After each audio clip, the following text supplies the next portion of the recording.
There too. A split call, 5 minutes. Carol Beaumont.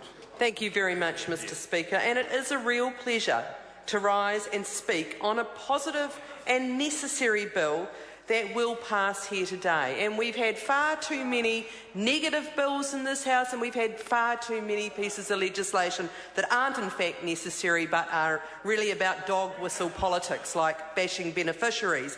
But anyway, I rise to speak on the Holidays Full Recognition of Waitangi Day and Anzac Day Amendment Bill 2012. And I want to acknowledge, of course, Dr David Clark and Grant Robertson, and also the Labor members of the Select Committee who worked hard on this. As others have said, Darian Fenton, the senior member on the Transport and Industrial Relations Select Committee, and my colleague and friend here, Andrew Little, all of whom have contributed, I think, important points to this debate.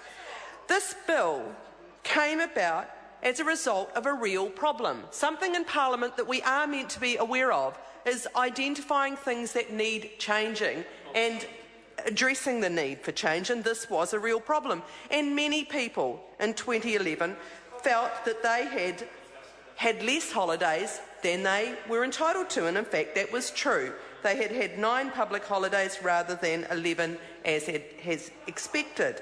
Now, the purpose of the bill is quite clear, and it's not all of the things that the National MPs have been trying to say it is. They've been trying to run a line about somehow this is going to undermine important days of national significance for us, and I don't think they've been successful, and I'm sure that those listening and watching the House have not been convinced by their arguments, but I'll come back to that. What this bill is actually about is addressing an issue that only arises in those years when Waitangi Day and Anzac Day fall on a weekend, and it will amend the Holidays Act to provide for the transfer of the public holidays for Waitangi Day and Anzac Day if they fall on a weekend.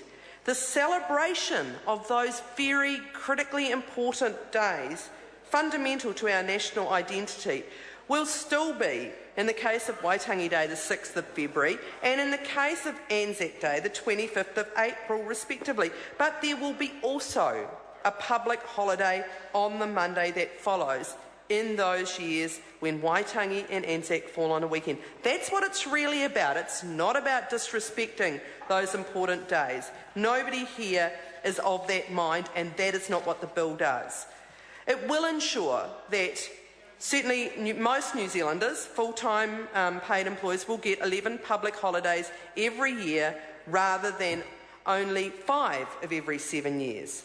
And this change, as others have said, is well supported. It's well supported by the public. It's well supported by employees. It's well supported by a number of employers, particularly, as others have said, in the tourism industry. But also, one of the few pieces of quantitative research on this has shown that 87% of over 1,000 small and medium enterprises that were surveyed actually supported or were neutral on the question. So the arguments that employers don't support this bill is nonsensical, and it makes sense really, because those employers also have families that they want to spend time with.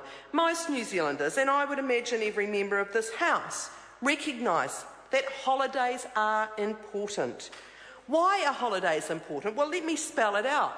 Holidays are an opportunity for rest and recreation. Holidays help people balance paid working time with time off to spend with family and friends. And let's recognise, in the case of Anzac, that those who fought for our country, they fought for our values, and that included the importance of family and mateship. We all know that those were critically important to those Anzacs.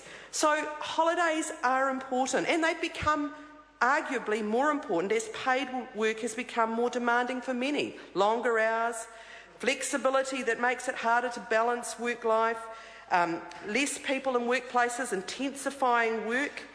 So I want to acknowledge also, given we are talking about paid work, the many, many New Zealanders who are without paid work at the moment, who are unemployed. And I want to note again the government's failure to focus on jobs while they're at the same time as taking a punitive approach to beneficiaries.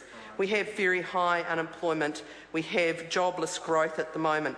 But on a rare occasion, Mr Speaker, we are in this House celebrating something positive for those in paid employment, and I commend this bill to the House. Very good. Jan Logie. Thank you, Mr Speaker.